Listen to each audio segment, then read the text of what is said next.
যে কোনো মুহূর্তে ভারত বাংলাদেশকে আক্রমণ করতে পারে। সাম্প্রতিক সময়ে ভারতের সবচাইতে মাথা ব্যথার কারণ হয়ে দাঁড়িয়েছে বাংলাদেশের রাজনৈতিক পথ পরিবর্তন। বাংলাদেশ আর কোনো নিয়ন্ত্রণে নেই, আর এ কারণেই বাংলাদেশকে পরোক্ষভাবে দখল করার হুমকি দিয়ে আসছে প্রতিনিয়ত। কিন্তু যদি ভারত এমনটা করার চিন্তা ভাবনা করে থাকে তাহলে কি পরিস্থিতি দাঁড়াবে? বাংলাদেশ কি পারবে পৃথিবীর চতুর্থ বৃহত্তম ভারতের মতো সামরিক দানবের মুখোমুখি হতে, নাকি ভারত বাংলাদেশকে আক্রমণ করলে নিজেই বিভক্ত হয়ে যাবে, আলাদা হয়ে যাবে সেভেন সিস্টার? সেই সকল কিছু জানবো আজকের এই ভিডিওতে। ভারতের সেনাবাহিনী প্রায় ১৩ লাখ, যা চীনের পর পৃথিবীর দ্বিতীয় সবচেয়ে সৈন্য অধিকারী দেশ। তবে ভারতের সেনাবাহিনীর একটা বড় অংশ অভ্যন্তরীণ নিরাপত্তায় নিয়োজিত আছে। কাশ্মীর, মধ্যপ্রদেশ এবং পূর্বাঞ্চল ৭টি রাজ্য, যাদেরকে আমরা সেভেন সিস্টার হিসেবে জানি, সেখানকার বিদ্রোহীদের দমন করতে ভারতীয় সেনাবাহিনীর একটি বিশাল অংশ সেখানে নিয়োজিত আছে।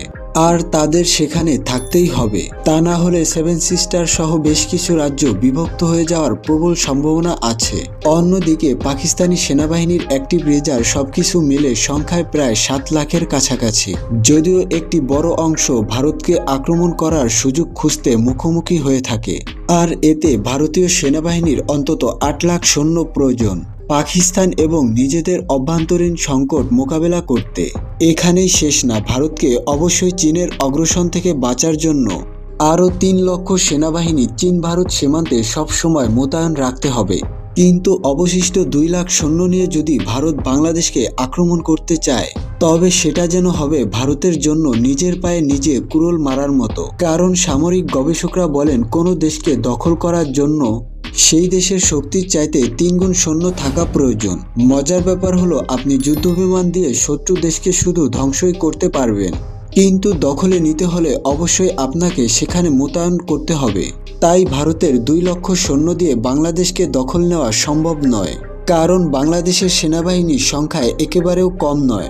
আর তাই বলাই যায়, এই পরিস্থিতিতে ভারতীয় সেনাবাহিনীর জন্য বাংলাদেশকে আক্রমণ করা অসম্ভব হয়ে দাঁড়াবে। তবে এখানে চীন পাকিস্তান নিজেদের স্বার্থে ভারতকে সীমান্ত থেকে দূরে ব্যস্ত রেখে বাংলাদেশকে অস্ত্র দিয়ে সহযোগিতা করার সম্ভাবনা অনেক বেশি, যা ভারতের জন্য কাল হয়ে দাঁড়াতে পারে।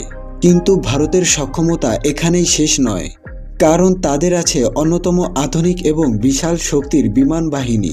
তবে মজার ব্যাপার হলো, সেখানেও রয়েছে তাদের বেশ দুর্বলতা, কারণ তাদের পর্যাপ্ত যুদ্ধবিমান আছে ঠিকই, কিন্তু লজিস্টিক সহযোগিতা করার সক্ষমতা অতটাও নেই।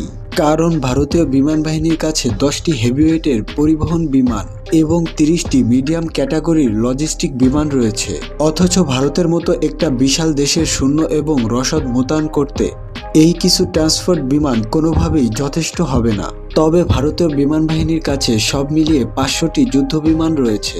এতে কোনো সন্দেহ নেই, এত সংখ্যক বিমান দিয়ে তারা অল্প কিছু সময়ের মধ্যেই বাংলাদেশকে ধূলিসাৎ করে দিতে পারে। কারণ বাংলাদেশের কাছে এমন কোনো শক্তিশালী যুদ্ধবিমান নেই যা ভারতীয় ফাইটার জেটগুলোর সাথে মোকাবেলা করবে। সেই সাথে নেই তেমন কোনো শক্তিশালী আকাশ প্রতিরক্ষা ব্যবস্থা। তবে এখানেও ভারতের জন্য বিপদ রয়েছে। ভারতের বেশিরভাগ যুদ্ধবিমানে কাউন্টার স্ট্রাইক মিশন পরিচালনা করতে সক্ষম না।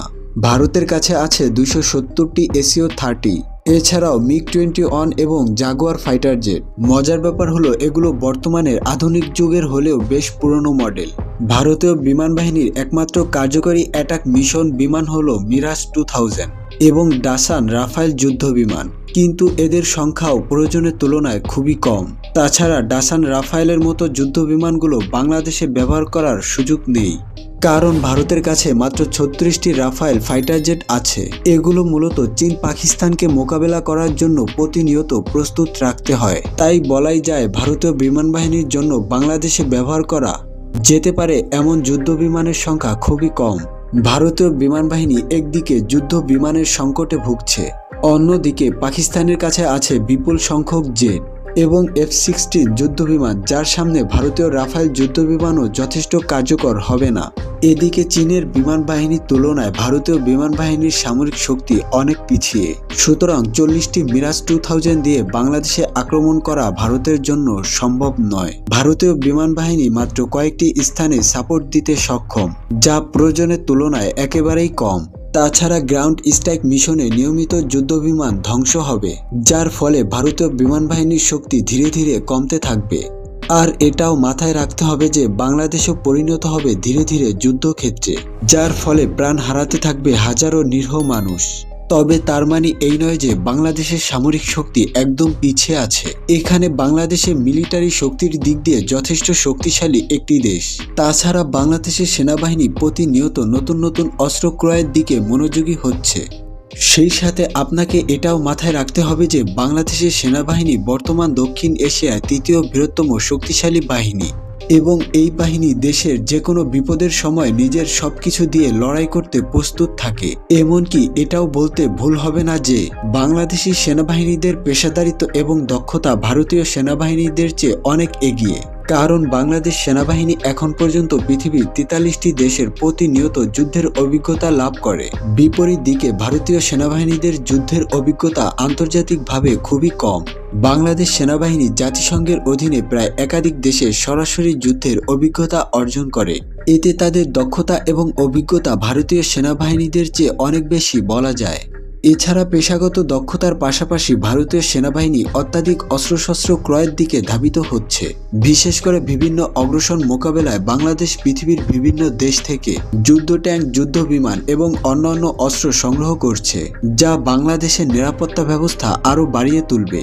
তবে পরিশেষে আমাদের একটা কথা মাথায় রাখতে হবে যে যুদ্ধ কখনোই শান্তি বয়ে আনে না। কারণ ভারত যদি বাংলাদেশের উপর আক্রমণ করে তাহলে হয়তো দখল করতে পারবে না, তবে ধ্বংসস্তূপে পরিণত হবে বাংলাদেশ, প্রাণ হারাবে হাজার হাজার নিরীহ মানুষ। এবং ভারতের জন্য রয়েছে খারাপ একটি সংবাদ, কারণ বাংলাদেশের সাথে ভারত যুদ্ধে ব্যস্ত থাকলে চীন এবং পাকিস্তান অবশ্যই ভারতীয় মানচিত্রে আক্রমণ করতে দ্বিধাবোধ করবে না। আর সেই সাথে আলাদা হয়ে যাবে সেভেন সিস্টার। এমন ভয়াবহ কিছু হলে দুটি দেশই ক্ষতিগ্রস্ত হবে।